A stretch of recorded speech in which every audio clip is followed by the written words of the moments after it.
carboidrato, substâncias que auxiliam bastante, que um dia, olha só o banho de água que o Caio Kazmirek toma, não só ele, mas também os outros competidores também, Cleberson. Olha, eu não tenho precisão quanto a essa informação, mas eu acredito que ela seja muito verdadeira, porque certamente os atletas recuperam parte desse peso bebendo 2 a 3 litros d'água, durante a competição até mais que isso, né? Durante o dia de competição. O treinamento deles é duríssimo, não é uma coisa tão simples, porque treinar técnicas de diferentes provas cansa muito psicologicamente também, porque são vários movimentos construídos e diferentes.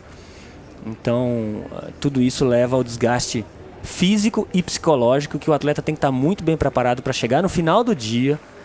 Todo mundo no atletismo sabe que correr 400 metros não é fácil.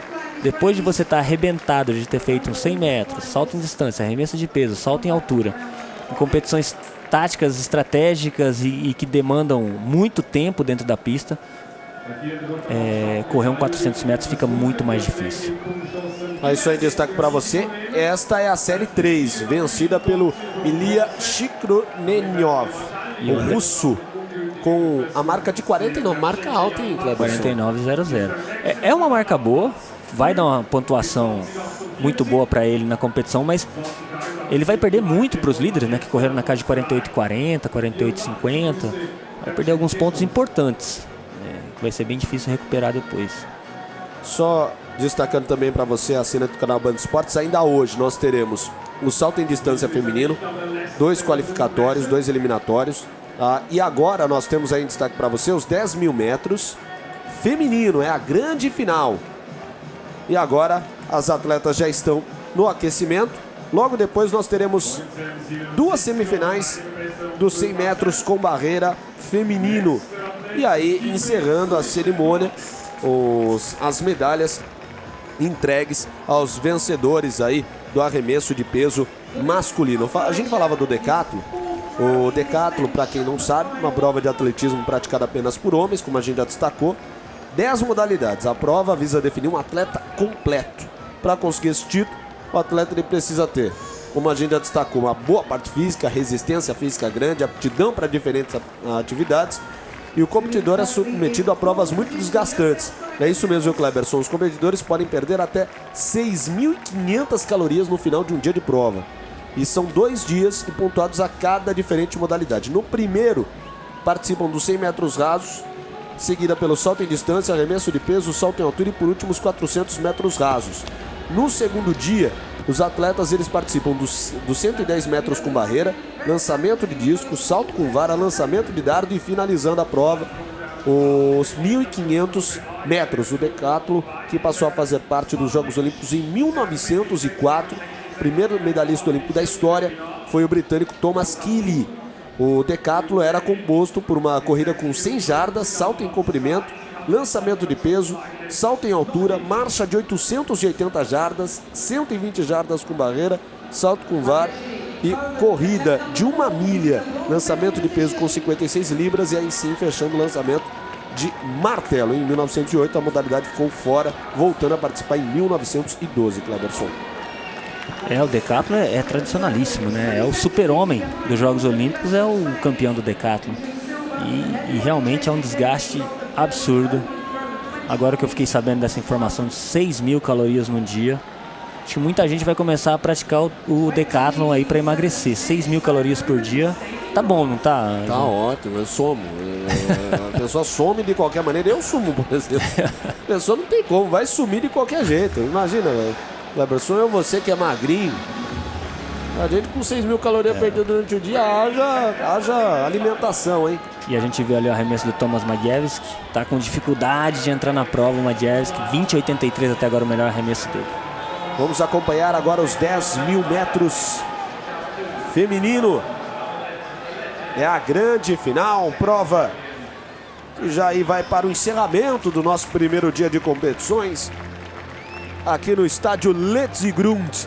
Estádio Letzigrund passou por várias reformas desde a inauguração, 1947, 58, 73, quando aí sim passou a ser instalado o sistema de iluminação, e também em 1984.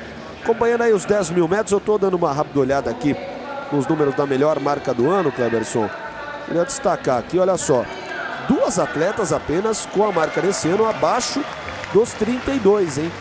A Clemence Calvin, a francesa, com 31,52. E a belga Almenche Bellet com 31,43. Todas as outras que irão disputar essa grande final não conseguiram a marca ainda nesse ano abaixo dos 32. Será que a briga então vai ficar aqui entre a Calvin Clemens e também aqui a belga Almenche Bellet? Será que essas duas são as grandes favoritas? Para quem esperava que o campeonato europeu não tivesse jamaicanos, americanos e africanos, nós temos uma africana nascida na Bélgica, né? Ou uma belga nascida na África. A Bellet está na prova, isso tem acontecido com certa frequência, acho que no futuro próximo vai acontecer bem mais. Alguns atletas de origem africana vêm viver no país, mas nascem até aqui, mas a maioria deles é naturalizado mesmo, e a Bellet está nesse bolo aí. Muitas atletas de bom nível, as que você citou certamente são as atletas que têm melhores condições, mas o 10 mil num campeonato europeu, quando não tem coelho, costuma trazer surpresa, porque a prova passa a ser estratégica. A gente vai perceber que as atletas têm 32 minutos, 31 minutos como melhor resultado, até 30 minutos, né? E a Sara Moreira já vem puxando a fila. Ela é uma das favoritas e ninguém quer puxar. Ela também não deixou que ninguém puxasse, resolveu ditar o ritmo. É muito difícil afirmar agora quem pode vencer essa prova, porque é estratégia pura. Normalmente o que acontece num campeonato europeu, quando o ritmo da prova é levado muito devagar no início, as atletas mais bem preparadas para uma boa chegada ou as mais rápidas acabam vencendo. Então não dá para afirmar muito, não. Aí, Cleberson, nós vemos aí a Ip Vastenburg e aí a Moreira, que você vê em destaque para você, a Sara Moreira, e aí você vê a discrepância do tamanho das duas. Eu, Cleberson, leigo como sou, eu acho que esse papo de altura não interfere muito no desempenho na prova. Uma pessoa de menor estatura pode ganhar, assim como, olha só, nessa câmera dá pra você ver exatamente, olha só o tamanho da diferença da Moreira em relação a Vastenburg. Esse papo de altura, que a pessoa mais alta, ela pode levar certa vantagem nas provas de longa distância, balela ou é realmente verdade, Cleberson? Olha, eu concordo com você, eu não vejo assim, nem nas provas de velocidade, eu não vejo assim, só por si só a altura define. A gente está vendo a Bellet aqui na última colocação. Isso é por estratégia de prova, certamente está se posicionando ali confortavelmente. Eu não acredito que a altura por si só influencie nas provas de corrida. Olha bem, nas provas de corrida. Porque nas provas de arremesso, isso é fato. Um atleta mais alto leva uma ligeira vantagem. Não só a altura, lógico, ele precisa ter um porte físico necessário, suficiente para isso. Ele precisa ter força, ele precisa ter velocidade. Então são características que muitas delas são inatas, a pessoa precisa já nascer com elas e desenvolver com treinamento. No caso do fundo também, muitas das qualidades principais, como a resistência, precisa ser desenvolvida com o treinamento. E isso leva, a gente viu durante muito tempo Said Alwita, que era um atleta baixo, dominando o circuito nas provas de meio fundo e fundo. Ele bateu quase todos os recordes mundiais em várias distâncias nos anos 80. A gente viu também atletas altos vencendo provas. A gente vê hoje nos 1.500 metros, por exemplo, um certo domínio de atletas africanos que têm uma estatura um pouco maior, mas não garante que só a estatura por si só vai vencer. Olha, o atleta perdeu 22 centímetros no salto de distância. É a Ivana Spanovic, a Sérvia. Nem usou a tábua, hein, Cleberson? Aí você vai vendo a chegada da Ivana Spanovic. Aliás, nós fizemos uma das transmissões, eu não lembro qual, da Diamond League, o pessoal ficou apaixonado pela beleza da Spanovic. Não só pelo fato dela ser uma ótima saltadora, mas o pessoal ficou apaixonado pela beleza da Spanovic. Só lembrando que isso aí são imagens recuperadas ao mesmo tempo que está ocorrendo aí as provas dos 10 mil metros feminino, também do arremesso de peso. Essas são imagens recuperadas da prova que acabou de começar. Começou há alguns instantes a primeira eliminatória do salto em distância. E essa é a Daria Klishna, outra que impressiona também pela beleza e que está mostrando, recuperando os saltos das que já se qualificaram na primeira tentativa. Na verdade, talvez nem tenham alcançado a marca de qualificação, mas 6,66 também qualificada já. Primeira tentativa, Daria Klishna. Daraklich na primeira colocação, por enquanto a Spanovic vai ficando com a segunda colocação. E essa aí, Heloise Lezier, a francesa vai para a segunda tentativa, ela cometeu falta na primeira. Vamos acompanhar o salto dela, salto rasante. Olha, o salto tecnicamente não foi dos melhores, eu acho que ela perdeu na tábua, vamos ver ali. Pelo menos 10, 12 centímetros perdeu na tábua. Mas ela alcançou a qualificação com o melhor salto das três que apareceram até agora. 2 saltos de 6,66 e ela vai aí para além disso. Certamente a Lezier já se qualificou também na segunda tentativa. Aí você acompanhando a Heloise Lezier, aí ó, 6,72. Já qualificada para a final. Por enquanto, lembrando ao amigo auxiliar, são duas chaves, a chave A, o grupo A e o grupo B. A Lezier, ela faz parte do grupo B. Por enquanto ela vai ficando com a primeira colocação do grupo B.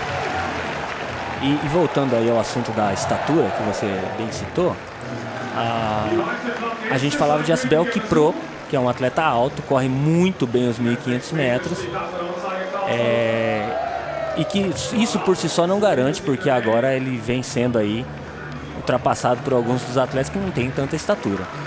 Disse muitas pessoas que nas provas de 200 metros ou mesmo no revezamento 4x100, os atletas são escolhidos de acordo com a estatura, porque o atleta mais baixo tem que correr na curva, porque o atleta alto não é tão bom na curva. Aliás, é até interessante você tocar isso, Cleberson. Essa dúvida da força centrífuga e força centrípeta. Explica um pouquinho para o assinante, porque há uma variação, você até me explicar fora do ar, de parte física. Existe uma série de análises para você, não é tão fácil você pegar e já falar, né, Cleber? Você que é perito no assunto, explica um pouquinho para o assinante sobre força centrífuga e força centrípeta. Olha, tem muita gente que fala de força centrípeta e força centrífuga sem saber as definições de física. Talvez eles estão usando da botânica, que centrípeta é todo o brotinho que nasce no pé do caule, é uma centrípeta também. Ou talvez ele está usando algo da fisiologia que diz, né, que um nervo eferente também pode ser um nervo centrípeta. Mas quando você vai usar uma definição de física, você tem que saber que a força centrífuga, ela é uma força inercial. Então depende do referencial para ela existir, ela pode até não existir. Então a gente não pode falar em força centrífuga sem saber do que está falando. A gente compara muito com a centrífuga, que é a máquina de lavar, onde ela gira e a roupa é atirada para fora. Essa é uma tendência da força centrífuga, de expulsar o objeto para fora do centro da circunferência, porque a força centrífuga depende de um movimento circular uniforme. E isso depende de uma aceleração circular. E são definições diferentes em física. Então a força centrífuga, ela depende muito de um referencial para a gente poder falar dela com propriedade. Então uma pessoa que fala, porque a força centrífuga atua no atleta, isso é muito pobre, muito pouco para a gente falar a respeito da força centrípeta e da força centrífuga. A força centrípeta, sim, ela puxa o objeto para dentro do arco da curva num movimento circular uniforme. Então a gente percebe que a pista de atletismo, ela tem uma trajetória circular perfeita e ela tem um raio pré-definido. As forças atuam desde que a gente diga qual é o referencial que a gente está querendo citar, no caso da força centrífuga. E a força centrípeta, que puxa o atleta para dentro, na verdade é o atleta que está produzindo contra o solo.